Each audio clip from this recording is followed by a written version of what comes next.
नमस्कार दोस्तों, मैं लोकेश यादव स्वागत करता हूं आपका अपने YouTube चैनल VRB एजुकेशन पर। दोस्तों, जैसा कि आप जानते हो आरपीएफ, एसआई की और कांस्टेबल की भर्ती का नोटिफिकेशन आ चुका है और हमारे द्वारा आपके लिए जो वादा किया गया था इस भर्ती का पूरा सिलेबस करवाने का, उसी से रिलेटेड आज फिर से स्टार्ट कर रहा हूं मैं आपके सामने स्टैटिस्टिक्स जीके का एक नया टॉपिक। और जो आज का नया टॉपिक होगा उसमें हम जानेंगे पंचवर्षीय योजनाओं को। दोस्तों, इससे रिलेटेड पहला जो एक वीडियो थी उसमें हमने जाना था ये पंचवर्षीय योजना कौन बनाता है। नीति आयोग योजना आयोग बनाता था, उसकी फिर एनडीसी बनी, फिर वहां पर नेशनल डेवलपमेंट काउंसिल बना, फिर उसको समाप्त करके फिर योजना को समाप्त करके नीति आयोग का गठन किया गया था। तो इसके रिलेटेड हमने पूरा का पूरा वीडियो आर्थिक नियोजन में योजना आयोग, एनडीसी और इसके अलावा नीति आयोग, उसमें हमने इसको कंप्लीट देख लिया था। तो इनका जो निर्माण करने वाला कौन होता है पंचवर्षीय योजनाओं को, योजना आयोग इसका निर्माण करता था। उससे रिलेटेड सारे के सारे क्वेश्चंस जो है वो हमारे द्वारा यहाँ पर सोल्व करवा दिए गए थे। तो अगला टॉपिक जो आता है अपना, वो आता है आज का पंचवर्षीय योजना। इंपॉर्टेंट टॉपिक है और लगभग एक पेपर जो है, एक क्वेश्चन जो है एक पेपर में पक्का इसमें से बनता ही बनता है और हर शिफ्ट में इससे रिलेटेड क्वेश्चन पूछे जाते हैं। तो स्टैटिस्टिक्स जीके आपके जो आरपीएफ का जो बैच है, रेलवे की जितनी भी वैकेंसीज होती है उनमें वेरी इंपॉर्टेंट रोल निभाते हैं भाई। तो उसी को लेकर के हमने स्टार्ट किया हुआ है। नए बच्चे जो हमसे जुड़े वो चैनल को जरूर सब्सक्राइब करें, इससे मोटिवेशन प्राप्त होती है। यदि आपको किसी तरीके से कोई समस्या भी आती है तो कमेंट सेक्शंस में जाकर के आप हमसे उनकी चर्चा भी कर सकते हैं। तो बच्चा, पंचवर्षीय योजना स्टार्ट हुई है। ये पंचवर्षीय योजना जो है इसका निर्माता कौन है, तो निर्माण करने वाला कौन होता है, तो निर्माण करने वाला होता है योजना आयोग। योजना आयोग, जिस योजना आयोग के बारे में हमने पीछे वाली वीडियो में जान लिया था, इसका गठन हुआ था 15 मार्च 1950 को। इसके अध्यक्ष पंडित जवाहरलाल नेहरू थे। उपाध्यक्ष कौन थे, तो उपाध्यक्ष गुलजारी लाल नंदा थे। थिंक टैंक के रूप में कार्य करते हैं। राज्यों और केंद्रों के बीच में समानता का, शांतिपूर्ण सहयोग का भावना का विकास करता है। इसके अलावा राष्ट्रीय अंतर्राष्ट्रीय मुद्दों पर कार्य करता है। ये योजना का गठन उस समय 1946 में ब्रिटिश सरकार जो थी उसके द्वारा एक नियोजन सेल का सलाहकार समिति बनाई गई थी, उसकी सिफारिश पर हुआ था। उसके अध्यक्ष केशव नियोगी थे, तो उनकी सिफारिश पर इसका गठन किया गया था। ये योजना आयोग जो है पंचवर्षीय योजनाओं क्या है, निर्माण करने वाला है। दूसरा क्वेश्चन इसमें अपन लेते हैं, पंचवर्षीय योजना का अर्थ क्या होता है, कितने साल के लिए बनाई जाएंगी, तो 5 साल के लिए जो है वो पूरे देश के लिए बनाई जाती थी, राष्ट्रीय स्तर पर बनती थी और केंद्र सरकार जो होती थी इसको लागू करती थी। अब क्वेश्चन पूछता है, भारत में कुल कितनी पंचवर्षीय योजना बनी, तो भारत में कुल पंचवर्षीय योजना कितनी बनी है, तो उसका सही आंसर होगा 12। 12 टोटल भारत में पंचवर्षीय योजनाओं का निर्माण हुआ है। इन 12 में से सबसे पहली जो बनती है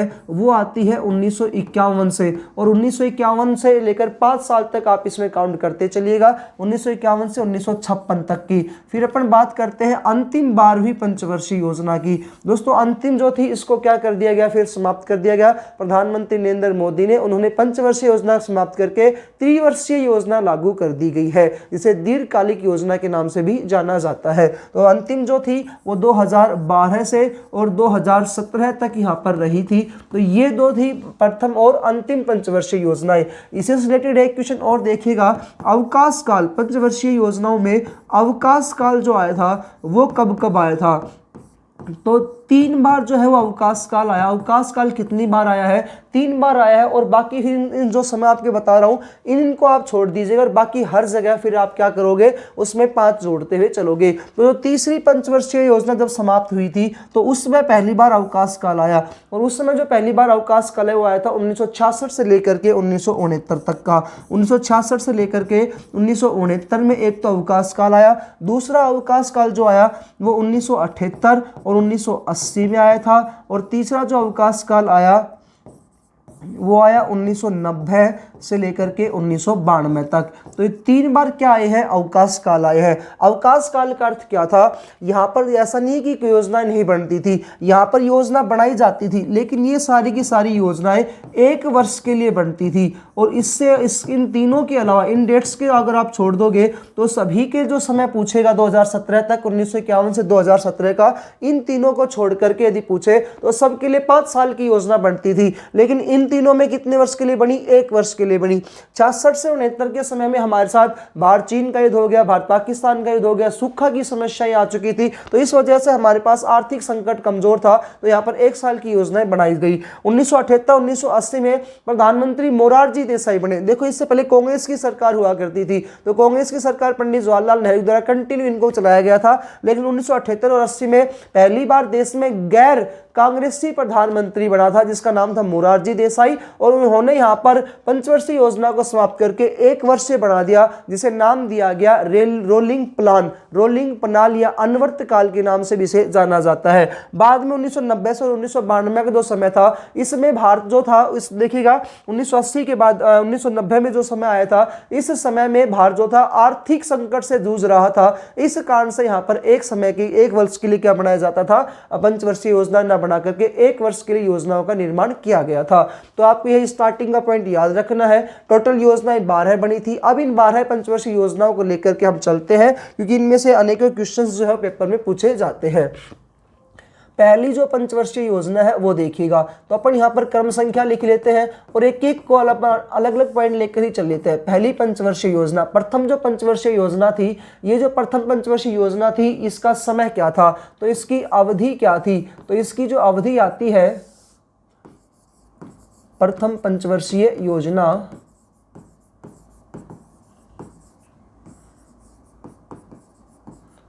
इसका दोस्तों समय कितना आता है? तो स्टार्टिंग में 1951 से लेकर के 1956 तक का इसका समय था, ये इसकी अवधि थी। ये कौन से मॉडल पर आधारित थी?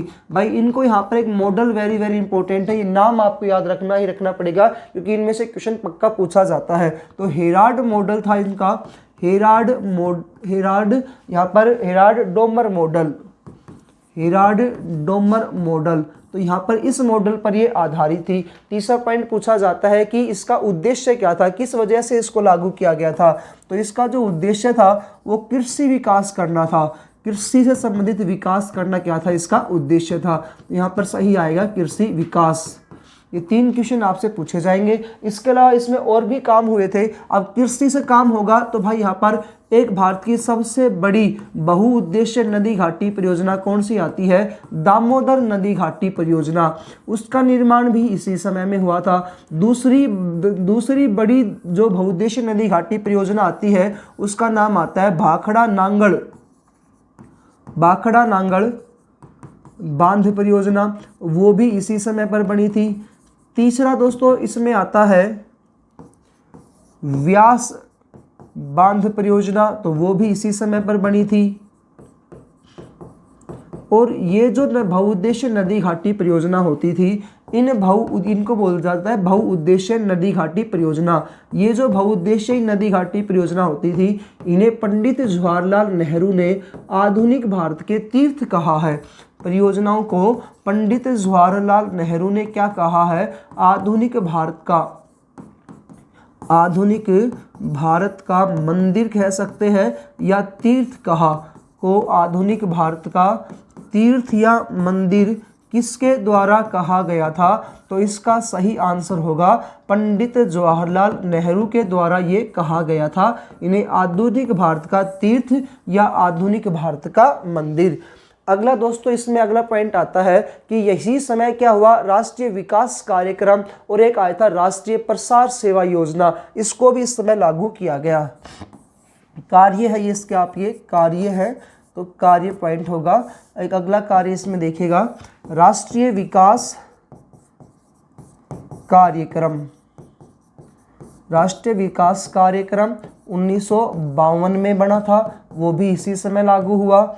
एक इसमें आता है 5वां राष्ट्रीय प्रसारण सेवा योजना। राष्ट्रीय प्रसारण सेवा योजना वो भी इसी समय लागू हुई थी 1953 में, वो भी इसी समय लागू हुई 1953 में। तो ये दोनों भी कार्य इसी में किए गए थे। आपके पेपर में क्वेश्चन किस प्रकार से पूछा जाएगा? प्रथम पंचवर्षीय योजना का समय क्या था? 1951 से 1956। ये किस मॉडल पर आधारित थी? हेराल्ड या डोमर मॉडल पर आधारित थी। उद्देश्य क्या था? कृषि का विकास करना। इसी में दामोदर नदी घाटी परियोजना, इसी में भाखड़ा नांगल बांध परियोजना, इसी में व्यास बांध परियोजना, व्यास नदी बांध परियोजना, राष्ट्रीय विकास कार्यक्रम, राष्ट्रीय प्रसारण सेवा योजना को लागू किया गया था दोस्तों।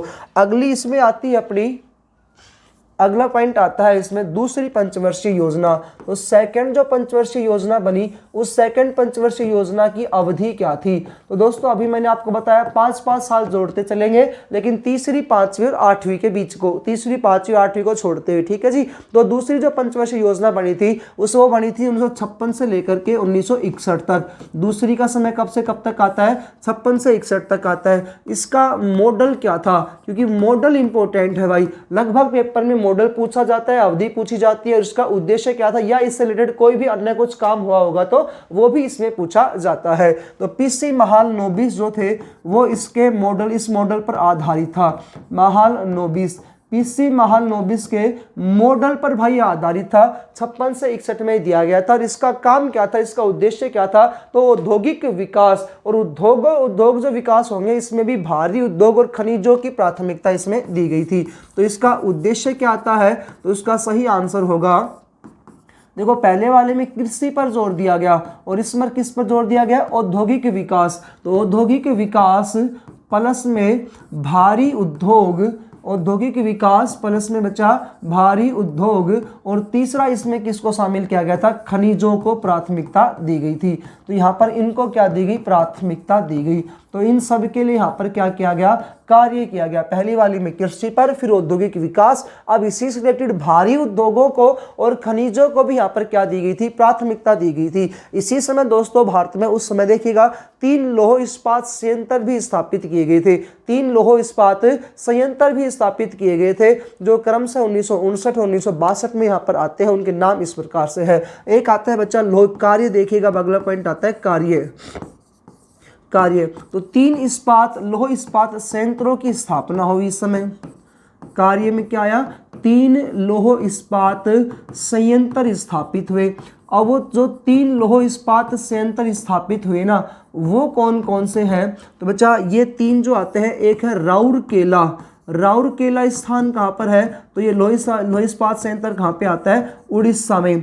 ये 1959 में स्थापित हुआ, और 1959 में किसकी सहायता से स्थापित हुआ था? जर्मनी की सहायता से ये स्थापित हुआ था। इसके बाद दोस्तों अपन बात करते हैं, ये वहाँ पर लौह इस्पात संयंत्र है। बाकी यहाँ पर जो ऊर्जा संयंत्र, लौह इस्पात संयंत्र, भारत के उद्योग धंधे, उस टॉपिक में अच्छे से आपको टॉपिक क्लियर करूंगा। लेकिन यहाँ पर पूछा जाता है कि कौन से मॉडल पर या कौन से इसको पंचवर्षीय योजना में लागू किया गया था। अगला आता है दोस्तों भिलाई। भिलाई स्थान आता है छत्तीसगढ़ में। भिलाई स्थान है छत्तीसगढ़ में, और छत्तीसगढ़ वाला भी 1959 में ही हुआ था। लेकिन किसकी सहायता से हुआ था? ये रूस की सहायता से हुआ था। ये अलग पॉइंट है भाई। फिर आता है दुर्गापुर का। दुर्गापुर का आता है पश्चिमी बंगाल में। दुर्गापुर का आता है पश्चिमी बंगाल। ये 1962 में हुआ था, और ये यूके, यूनाइटेड किंगडम या ब्रिटेन के सहयोग से क्या हुआ था? स्थापित हुआ था। तो इतना आपको दूसरी मॉडल में, दूसरी पंचवर्षीय योजना में याद रखना है बच्चा। तीसरी पंचवर्षीय योजना की बात करते हैं। तीसरी पंचवर्षीय योजना जो है, इसकी अवधि कब से कब तक रही? तो पहली की 1951 से कब तक रही थी? 56 तक। दूसरी 56 से 61 तक रहा, और तीसरा आता है 1961 से 1966 तक का। 1961 से लेकर के और 1966 तक की इसकी अवधि रही थी। दोस्तों वैसे तो है ना, इसके मॉडल को लेकर के कुछ खास नहीं मिलता है, मतलब कि नहीं भी है, लेकिन ऐसा इसके प्रवर्तक जो थे उनके नाम आप देख लीजिएगा। मॉडल में एक सैंडी आता है, दूसरा इसमें आता है चक्रवर्ती, और फिर से पीसी महालनोबिस। ये 3 इसके मॉडल पर आधारित है। ये 3 इसमें आते हैं भाई महालनोबिस। आप देखो इसमें पहले में कृषि पर उद्देश्य दिया, कृषि पर इसमें क्या दिया गया था? विकास के काम किया गया था। यहाँ पर कृषि भी कर दिया, उद्योग। दूसरे वाले में क्या किया? उद्देश्य उनका उद्योग था। तो तीसरे का जो उद्देश्य आता है वो क्या आता है वो देखिएगा। दूसरे का उद्योग आया, औद्योगिक विकास। इसमें इनका उद्देश्य क्या है? कृषि भी लो, उद्योग भी लो, और एक इसमें और लागू कर दिया। एक इसमें कहा गया कि स्वावलंबी अर्थव्यवस्था को और लागू करो। स्वावलंबी अर्थव्यवस्था, तो यहाँ पर 3 आपको याद रखने हैं। स्वावलंबी अर्थव्यवस्था, स्वावलंबी अर्थव्यवस्था को भी यहाँ पर लागू किया गया। कृषि आया, उद्योग आया और स्वावलंबी अर्थव्यवस्था। यहाँ पर ये इसके 3 उद्देश्य यहाँ पर अपने को देखने मिलते हैं। दोस्तों 1961 से 66 में था ये। इसे कहा जाता है असफल योजना। इसे क्या कहा जाता है? असफल योजना। अब सर आप इसको असफल योजना क्यों कह रहे हो? तो उसके पीछे भी एक रीजन आता है। इसे दोस्तों कहा जाता है असफल योजना। उसके पीछे रीजन क्या आया? इस समय है ना भारत और चीन के बीच में युद्ध छिड़ा था। तो चीन का युद्ध कब हुआ था? तो आप जानते हैं 1962 में भाई भारत और चीन के बीच में क्या हुआ था? युद्ध हुआ था। दूसरा, भारत और पाकिस्तान के बीच में भी भाई यहाँ पर युद्ध हुआ था। और वो जो भारत और पाकिस्तान का जो युद्ध हुआ था वो उसका समय था 1965 का। तीसरा दोस्तों इसमें आता है, जब ये योजना चल रही थी ना उस समय भारत में सूखा की स्थिति थी, अकाल की स्थिति थी भाई। सूखा या अकाल था। और दोस्तों ये कब से कब तक था? ये 66 के आसपास था भाई। कब था? 1966 में क्या था? यहाँ पर भारत में सूखा की स्थिति थी। तो यहाँ पर ये बड़ी समस्याएं हमारे सामने आ गई कि भारत चीन युद्ध हो गया, भारत पाकिस्तान युद्ध हो गया और भारत में क्या हो गया? उस समय सूखा की स्थिति आ गई। 1965 से 1966 में ये भी स्थिति आ गई। उसके बाद दोस्तों क्या, रूस के सहयोग से यहाँ पर एक कार्य हुआ। बोकारो में यहाँ पर लौह इस्पात संयंत्र की स्थापना हुई और एक स्टील कंपनी की भी यहाँ पर इंडस्ट्री की भी स्थापना की गई। तो कार्य देखिएगा, अभी 3 पीछे हमने लौह इस्पात संयंत्रों की बात की थी। अब आया बोकारो। बोकारो लौह इस्पात संयंत्र की यहाँ पर स्थापना हुई। बोकारो लौह इस्पात संयंत्र कहाँ पर स्थित है? तो इसका सही आंसर होगा झारखंड में। कहाँ पर आता है दोस्तों? ये झारखंड में आता है। किसकी सहायता से लगा था? तो ये रूस की सहायता से ही लगा था। झारखंड में लगा, रूस की सहायता से लगा। नेक्स्ट पॉइंट लेते हैं। इसी में बच्चा दूसरा पॉइंट ये आता है कि यहाँ पर स्टील इंडस्ट्री का झारखंड में ही क्या हुआ? निर्माण हुआ। तो एक स्टील इंडस्ट्री का भी निर्माण हुआ। और एक इम्पोर्टेंट पॉइंट आता है, इसी समय कार्य में हरित क्रांति की शुरुआत हुई। भारत में किसकी शुरुआत होती है? हरित क्रांति की शुरुआत होती है। आप जानते हो ये हरित क्रांति जो है ये भाई हरियाली से संबंधित है। और जो ये हरित क्रांति जो होती है इसमें बीजों को अंकुरित किया जाता है और उनका HIV वगैरह से इनका मिलान करके अत्यधिक उपज प्राप्त करने के लिए इनको मतलब कि मिलाया जाता है ताकि अंकुरित किया जा सके। हरित क्रांति की बेटा वैसे तो आपसे पूछे विश्व में हरित क्रांति का जनक किसे कहा जाता है? तो उसका सही आंसर आएगा डॉक्टर नॉर्मन बोरलॉग। ये जो है विश्व में इनको कहा जाता है हरित क्रांति का जनक। यदि आपसे बच्चा पूछे भारत में हरित क्रांति का जनक कौन है? तो उसका सही आंसर होगा डॉक्टर S स्वामीनाथन। तो इसका सही आंसर आएगा डॉक्टर S स्वामीनाथन है। ये भारत में हरित क्रांति के जनक आते हैं। और वैसे पूछे विश्व में हरित क्रांति का जनक जो आते हैं तो उसका सही आंसर आएगा यहाँ पर क्या? Doctor Norman Borlaug. दोस्तों यहाँ तक 3 जो थी ना वो कंटिन्यू चलती रही, 3 तक कोई दिक्कत नहीं आई। लेकिन अब स्थिति यहाँ पर चेंज हो गई। भारत चीन का युद्ध हो गया, भारत पाकिस्तान के बीच में युद्ध हुआ, अकाल की स्थिति यहाँ पर बन चुकी थी। तो देश कुछ अलग संकटों से जूझ रहा था। तो यहाँ पर अवकाश काल आ गया बीच में कौन सा काल आ गया? अवकाश काल आ गया। इस अवकाश काल के बारे में मैंने अभी आपके सामने पीछे डिस्कस भी किया था अवकाश काल को लेकर के। तो बच्चा 3 बार अवकाश काल आया है और ये आपका पहला अवकाश काल है जो 1966 से लेकर के 1969 तक के समय तक रहेगा। क्वेश्चन पूछता है कौन सी पंचवर्षीय योजना के बाद पहली बार अवकाश काल आया या कौन कौन सी के बाद आएगा? तो बच्चा तीसरी के बाद आया, फिर 5वीं के बाद आया, फिर 8वीं के बाद आया। तो आप ये कंटिन्यू याद रखिएगा। इस प्रकार से भाई आप 7वीं के बाद, तीसरी, 5वीं और 7वीं के बाद यहाँ पर आएगा। तो अवकाश काल आया, पहली बार आया, ठीक है जी। इसके बाद दोस्तों फिर चौथी पंचवर्षीय योजना आती है और चौथी फिर आप इसमें 5 साल जोड़ दीजिएगा। चौथी जो पंचवर्षीय योजना जो थी उसमें फिर बच्चा 1969 से लेकर के और 74 तक का उसका क्या आ जाएगा? समय 1969 से लेकर के 1974 तक का इसमें समय। पहली में हमने कृषि को देखा, दूसरी में उद्योग धंधों को देखा, तीसरी में कृषि प्लस उद्योग प्लस स्वावलंबी अर्थव्यवस्था को देखा था। और अब जो अवधि आ रही है ना यहाँ पर मॉडल कौन सा आता है? दोस्तों मॉडल आता है DR Gadgil. DR Gadgil model पर ये आधारित थी। तो इसका मॉडल है DR Gadgil. DR Gadgil model पर ये क्या थी? आधारित थी। तीसरा, इसमें इसका उद्देश्य क्या था? भाई हर का उद्देश्य अपने इंपॉर्टेंट है, मॉडल इंपॉर्टेंट है, इनका समय इंपॉर्टेंट है। इसका जो उद्देश्य जो था वो यहाँ पर था आत्मनिर्भरता की भारत को बनाना। भारत को कैसा बनाना? यहाँ पर आत्मनिर्भर बनाना, स्थिरता के साथ साथ आर्थिक विकास और आत्मनिर्भर बनाना, यानी कि भारत में कंटिन्यूटी भी बनी रहे, स्थिरता के साथ साथ आर्थिक व आत्मनिर्भर बनाना, ये इसका क्या था भाई? उद्देश्य था। किसका? चौथी इसका मॉडल का। लेकिन यहाँ पर अगला इसमें कार्य और देखिएगा, चौथा पॉइंट आता है इसके कार्य में क्या क्या आया? तो एक तो सर्वाधिक कृषि में जो विकास दर हुआ वो यहाँ पर हुआ, सर्वाधिक कृषि विकास दर भी कहाँ पर हुआ? तो उसका आंसर क्या आएगा? चौथी जो है पंचवर्षीय योजना, इसमें सर्वाधिक कृषि विकास दर हुआ। 14 बैंकों का राष्ट्रीयकरण कर दिया गया। इसी समय इंदिरा गांधी की सरकार थी और उन्होंने कितने बैंकों का राष्ट्रीयकरण कर दिया? 14 बैंकों का इस समय राष्ट्रीयकरण कर दिया।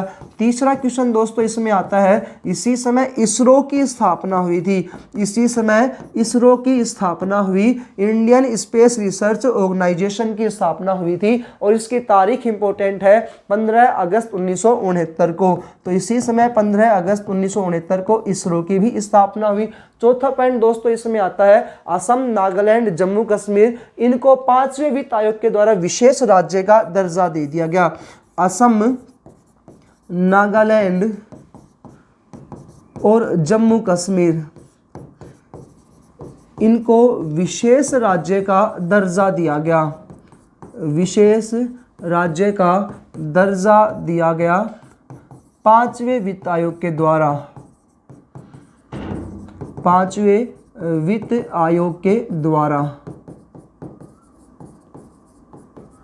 ये आपका पॉइंट था दोस्तों।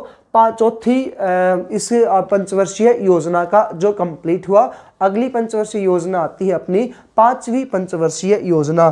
5वीं पंचवर्षीय योजना काल आएगा 1969 से लेकर के, और सॉरी 1974 तक हो गया, नहीं 1969 से 1974 तक हो गया। 1969 से 1974। 5वीं का आता है इसमें, 5वीं का आता है 5th आएगी ये, जिसका अवधि आएगी 1974। अब भाई ये 1 साल पहले ख़त्म हो जाएगी, यहाँ पर भी ध्यान दीजिएगा। 1974 से लेकर के 1978 तक का, यानी कि वह जो पूरा 5 साल नहीं कर पाई ये अवधि थी, 5वीं थी। 5वीं है और 5वीं कम 5 साल का नहीं कर पाई, ऐसे भी आप याद रख सकते हो। इसका मॉडल कौन सा था? तो इसका जो मॉडल आता है वो आता है डिप्पीधर मॉडल। इसका मॉडल कौन सा आता है दोस्तों? डिप्पीधर मॉडल पर ये आधारित थी। इसका उद्देश्य क्या था? तो भाई इसका उद्देश्य था गरीबी उन्मूलन। उद्देश्य क्या आता है दोस्तों? गरीबी उन्मूलन आता है इसका उद्देश्य। ठीक है जी। गरीबी को हटाओ का नारा भी इसी में दिया गया था और 20 सूत्री कार्यक्रम की शुरुआत भी यहाँ पर हुई थी। कार्य में देख लीजिएगा, आपको कार्य पॉइंट आता है तो गरीबी उन्मूलन इसका उद्देश्य था। यहाँ पर गरीबी हटाओ का क्या दिया गया? नारा दिया गया। गरीबी हटाओ का नारा। दूसरा पॉइंट आता है यहाँ पर कि यहाँ पर 20 सूत्री कार्यक्रम की शुरुआत हुई। 20 सूत्री कार्यक्रम की शुरुआत भी इसी समय पर हुई थी। ये दोस्तों आपकी 5वीं मॉडल थी। अब इम्पोर्टेंट पॉइंट ये आता है, नोट डाल के अपन लिखेंगे कि वह जिसका कार्यकाल सबसे कम रहा वह पंचवर्षीय योजना जिसका कार्यकाल सबसे कम रहा। दोस्तों यदि आपको हमारे द्वारा दिया गया कंटेंट पसंद आता है तो आप वीडियो को लाइक ज़रूर करिएगा, चैनल को नए हैं तो सब्सक्राइब करिएगा और अन्य दोस्तों के साथ शेयर जरूर करिएगा, क्योंकि वीआरबी एजुकेशन ऐसा एक ऐप है, एक ऐसा यूट्यूब चैनल पर, एक ऐसा चैनल है यूट्यूब पर जो आपको पूरा का पूरा अच्छे से कंटेंट उपलब्ध करवाता है, पूरा का पूरा सिलेबस करवाने की गारंटी देता है भाई, और वो भी निःशुल्क आपके सामने पूरा का पूरा सिलेबस करवाया जाएगा जिसका कार्यकाल सबसे कम रहा था। ये इंपॉर्टेंट पॉइंट आता है 5वीं पंचवर्षीय योजना का। अब दोस्तों जैसे ही 5वीं समाप्त होगी, यहाँ पर क्या आ जाएगा, यहाँ पर उन नोट डाल के फिर एक पॉइंट लिख लेते हैं। यहाँ पर पहली बार 1977 से लेकर के और 1979 तक बेटा एक नई सरकार बन गई। और किसकी सरकार बन गई? प्रधानमंत्री मोरारजी देसाई के नेतृत्व में एक नई सरकार बन गई, जो देश के प्रथम गैर कांग्रेसी प्रधानमंत्री थे।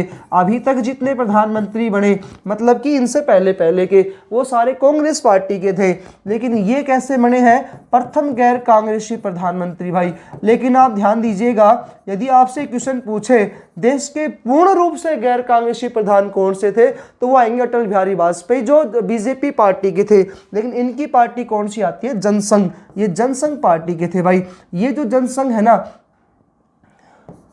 ये जो जनसंघ है इसी कांग्रेस पार्टी की ही जड़ थी, इसी कांग्रेस पार्टी में से अलग होकर के बनी थी। अगला पॉइंट दोस्तों, 77 से 79 में मोरारजी देसाई ने क्या किया? पंचवर्षीय योजना को समाप्त कर दिया। पंचवर्षीय योजना को क्या कर दिया? समाप्त कर दिया। और पंचवर्षीय योजना को समाप्त करके इन्होंने यहाँ पर एक अनवर्त मॉडल या करके अनवर्त मॉडल, या दोस्तों इसे कहते हैं रोलिंग प्लान को लागू कर दिया, रोलिंग प्लान को लागू किया। अब दोस्तों जो रोलिंग प्लान है ये क्या कहता है? ये कहता है कि 1 वर्ष के लिए योजना बनाओ आप, तो 1 वर्ष के लिए योजना बनाने का आदेश देता है। कौन आदेश देता है? ये रोलिंग प्लान। और दोस्तों इस रोलिंग प्लान जो है ना, इस रोलिंग प्लान का आदेश है कि आप तो 1 वर्ष के लिए क्या करो? योजनाएं बनाते रहो, नहीं तो भाई हमारा काम नहीं चलेगा। इस वजह से यहाँ पर क्या होता है? ये समाप्त कर दिया जाता है। और एक डीडी लकड़वाला जो थे ना, वो इसके प्रवर्तक थे। भारत में प्रवर्तक की आप यहाँ पर नाम लिख सकते हैं, तो डीडी लकड़वाला इसके प्रवर्तक थे। किसके प्रवर्तक थे? इस रोलिंग प्लान के प्रवर्तक थे। ठीक है जी। तो यहाँ पर ये क्या आ गया? अवकाश काल आ गया। 5वीं के बाद फिर से यहाँ पर कौन सा काल आ गया? अवकाश काल आ गया। तीसरी में आया, 5वीं में आया, फिर किस में जाएगा? 7वीं में जाएगा। यहाँ तक थी बच्चा आपकी 5वां जो है वो कंप्लीट हुआ। 5वां अवधि 5वीं पंचवर्षीय योजना की 1974 से 1978 की सबसे कम कौन सी रही थी? तो यही रही थी। उसके बाद भाई 78 से 80 तक का क्या था? ये अवकाश काल था। 78 से लेकर के 80 तक का। अब 80 से 85 हम कंटिन्यू कर लेंगे। सिक्स्थ पंचवर्षीय योजना, इसकी अवधि क्या आती है? तो दोस्तों इसकी जो अवधि आती है वो आती है 1980 से लेकर के और 1985 तक की क्या थी? इसकी अवधि थी। इसका मॉडल क्या था? तो भाई इसका वैसे कोई मॉडल नहीं होता है। जहाँ मॉडल नहीं होता है उस मॉडल का नाम दिया जाता है आगत निर्गत मॉडल। ठीक है जी। तो जहाँ पर आगत निर्गत मॉडल लिखा है, आप ये समझ लो कि उसके कोई देने वाले प्रवर्तक नहीं है, वो सरकार जो होती है अपने हिसाब से यहाँ पर कार्य कर लेती है। इसका उद्देश्य क्या था? तो इसका जो उद्देश्य था वो बेरोजगारी को कम करना था और गरीबी उन्मूलन और नए रोजगार का निर्माण करना था। एक तो इसका उद्देश्य क्या आता है दोस्तों? बेरोजगारी को कम करना, बेरोजगारी को कम करना इसका उद्देश्य था। अब बेरोजगारी कम कब होगी? जब हमारे पास क्या होगा? रोजगार होगा। तो इसने कहा कि हम लोग रोजगार सृजन करेंगे, रोजगार का क्या करेंगे? निर्माण करेंगे। तीसरा दोस्तों इसने क्या कहा था? गरीबी उन्मूलन। भाई जब रोजगार मिल जाएगा तो गरीबी तो अपने आप दूर हो जाएगी। तो यहाँ पर इसका कार्य, यहाँ पर इसका उद्देश्य जो थे, ये इसके 3 उद्देश्य हुआ करते थे। दोस्तों यहाँ पर एक कार्य और देख लीजिएगा। इसी समय में है ना एक पॉइंट क्या आया? 12 जुलाई 1982 को, 12 जुलाई 1982 को मुंबई में 12 जुलाई 1982 को 12 जुलाई 1982 को किसकी स्थापना हुई थी? नाबार्ड की स्थापना हुई थी। नाबार्ड की स्थापना हुई। ये जो नाबार्ड होता है ना, ये भाई टैक्स ऋण देता है। स्थापना हुई। ये नाबार्ड जो होता है ये क्या देता है? ऋण। और ऋण किसे देता है? कृषि करने वालों को देता है। तो कृषि करने वालों को ऋण देता है। कोई छोटे उद्योग धंधे वाले हैं, उद्योग धंधे में कौन कौन से आगे? लघु और मध्यम जो उद्योग धंधे वाले होते हैं उनको नाबार्ड के द्वारा क्या की जाती है? सहायता दी जाती है, पैसे वगैरह दिए जाते हैं। ये आपका 6th मॉडल पेपर था बेटा जो कंप्लीट हुआ। अगले मॉडल पेपर की बात करते हैं अपन 7th पंचवर्षीय योजना को लेकर के। 7th पंचवर्षीय योजना कार्यकाल आता है 1985 से लेकर के और 1990 तक का। ये जो है दोस्तों ये भी आगत निर्गत मॉडल पर ही आधारित होता है।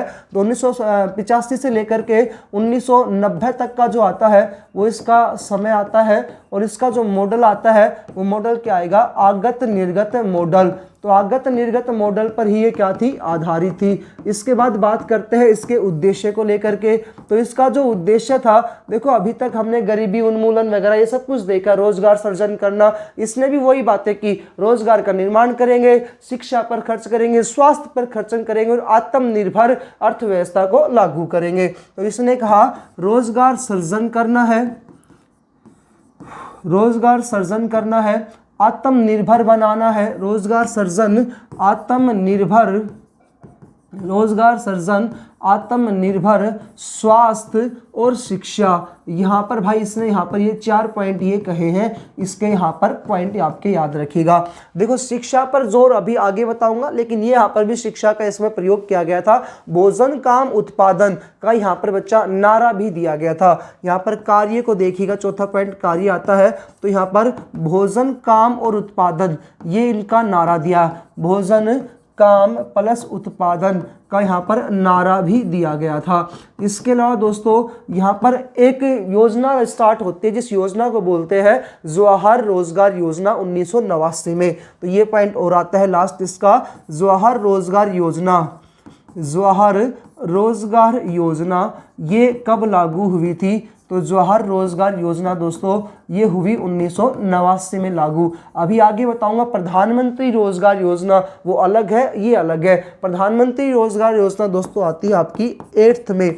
तो अपन बात करेंगे 8वीं पंचवर्षीय योजना को लेकर के। तो इसका जो अवधि आ जाएगी वो 1990 से लेकर के 1995 तक का समय आएगा इसकी अवधि का। दोस्तों इसके मॉडल की बात करें तो यहाँ पर मॉडल जो आता है वो जॉन डब्ल्यू मिलर इसके मॉडल इसका आधारित था। ये मॉडल का नाम आता है जॉन डब्ल्यू मिलर। तो इसका मॉडल था जॉन डब्ल्यू मिलर। यहाँ पर क्या क्या कार्य किया गया या इसके उद्देश्य क्या थे, तो लगभग सबके उद्देश्य वही, आप थोड़ा सा इनको ध्यान से देख चलेगा, आराम से इनके उद्देश्य याद हो जाएंगे। लेकिन ये वेरी वेरी इंपॉर्टेंट आता है, कृषि प्लस में मानव संसाधन विकास, ये इसका उद्देश्य था। मानव का सर्वांगीण विकास की बात कौन करता है, तो मानव संसाधन विकास की बात इन्होंने की है। मानव सर्वांगीण विकास या मानव संसाधन विकास, यहाँ पर सबसे पहले मानव विकास की बात इस मॉडल में की गई है, पंचवर्षीय योजना में की गई है, जिसका नाम आता है 8th पंचवर्षीय योजना। इसी समय दोस्तों कार्य क्या हुआ, प्रधानमंत्री रोजगार योजना को लागू किया गया 1993 में।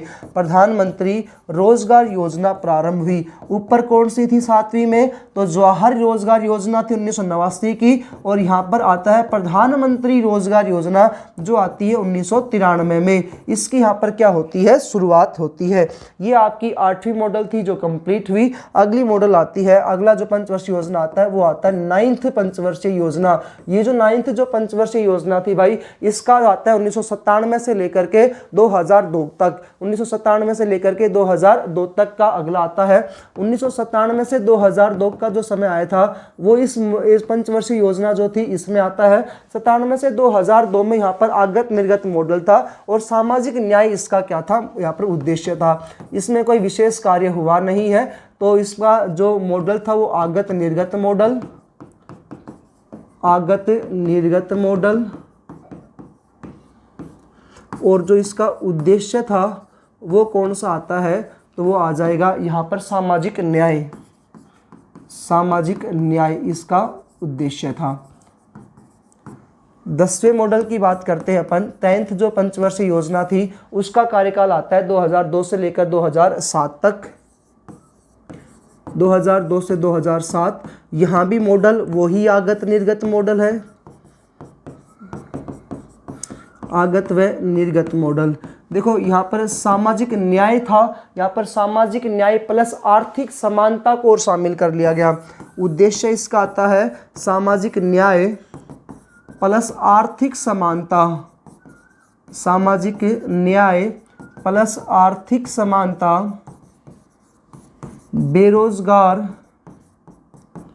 बेरोजगारी व गरीबी उन्मूलन, तो इसमें इन चीज़ों को और उद्देश्य यहाँ पर किया गया। इनका उद्देश्य यहाँ पर ये था सामाजिक न्याय प्लस आर्थिक समानता, इनका यहाँ पर किया गया। एक इंपॉर्टेंट पॉइंट आता है इसमें, कहा कि 10 वर्षों में प्रति व्यक्ति आय 2 गुनी की जाएगी। तो कार्य इसका चौथा पॉइंट आता है, कार्य यहाँ पर कहा गया 10 वर्षों में प्रति व्यक्ति आय 2 गुनी होगी, 2 गुनी होगी। ये आपका 10वां इसका पंचवर्षीय योजना का उद्देश्य था। 11वीं पंचवर्षीय योजना और 12वीं पंचवर्षीय योजना। 11वीं पंचवर्षीय योजना 2007 से 2012 तक था। इसमें भी कोई मॉडल नहीं है, वही आगत निर्गत मॉडल आएगा।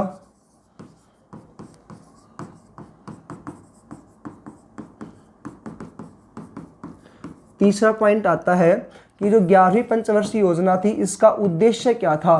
तो इसका उद्देश्य यह था कि तीव्रतम समावेशी विकास होना चाहिए।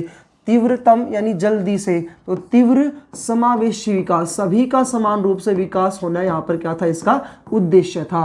बाकी आपसे जिस मॉडल का नाम दे रखा है वो ज़्यादा पूछा जाता है। जो भी आपका हिराल्ड डोमर मॉडल आया था, पीसी महालनोबिस मॉडल आया था, सैंडी चक्रवर्ती वाला आया था, डी आर गाडगिल का आया था, डीपी धर का आया था, वो ज़्यादा पूछे जाते हैं मॉडलों को लेकर के। तो 12वीं पंचवर्षीय योजना दोस्तों लास्ट पंचवर्षीय योजना आती है 2012 से 2017 तक। 2012 से 2017 तक इसकी अवधि थी। दूसरा इसमें मॉडल वही आगत निर्गत आ जाएगा। यहाँ पर तीव्र समावेशी विकास के साथ साथ सतत विकास को और इसको उद्देश्य कर लिया गया। तीव्र समावेशी विकास और निरंतर विकास को और समावेश किया गया, तो सतत विकास को इसमें शामिल किया गया। एक दोस्तों इस मॉडल में 11वीं में कार्य और इम्पोर्टेंट आता है, नोट डाल के अपन लिखेंगे। इस समय Right to Education Act pass हुआ था 2009 में, राइट टू एजुकेशन 2009 में, यानी कि 6 से 14 वर्ष तक के जो बालक होते हैं इनको निःशुल्क व अनिवार्य शिक्षा प्रदान करने का ये प्रावधान इसमें लाया गया था। निःशुल्क व अनिवार्य रूप से शिक्षा प्रदान की जाएगी। तो यहाँ पर आरटी आया था। जिस आरटी को लागू कब किया जाता है पूरे भारत में, 1 अप्रैल 2010 को इसको पूरे भारत में लागू कर दिया गया था। तो ये जो आपका दोस्तों टॉपिक था भारत में 12 पंचवर्षीय योजना का। अब क्या हुआ, नरेंद्र मोदी सरकार ने इन 2017 के बाद से पंचवर्षीय योजना को समाप्त कर दिया और इन्होंने कहा कि हम लोग 3 वर्ष के लिए योजनाएं बनाएंगे। तो 2017 से लेकर के 2020 तक की जो योजना आती है, त्रिवर्षीय पंचवर्षीय योजना आती है, प्रधानमंत्री नरेंद्र मोदी के द्वारा ही बनाई गई त्रिवर्षीय योजना। एक लास्ट दोस्तों इसमें पॉइंट आता है, 2020 से लेकर के 2032 की जो योजना है इसे कहा जाता है दीर्घकालिक योजना। इसका नाम आता है दीर्घकालिक योजना। तो दोस्तों ये जो आपका टॉपिक था ये कंप्लीट हुआ पंचवर्षीय योजना को लेकर के। पूरा का पूरा हमने इसमें निचोड़ जो है वो डाला है। जितने भी पेपर में क्वेश्चंस आते हैं वो सारे के सारे इसमें मैंने कंटिन्यू किए हैं। इसी से रिलेटेड जो एमसीक्यू है वो आपको आगे वाली क्लास में प्रोवाइड कर दिए जाएंगे। यदि दोस्तों आपको वीडियो अच्छी लगे, हमारे द्वारा की जा रही मेहनत आपको अच्छी लगती है, तो दोस्तों के साथ चैनल को जरूर सब्सक्राइब करें, लाइक करें। मिलते हैं अन्य वीडियो में। जय हिंद, जय भारत।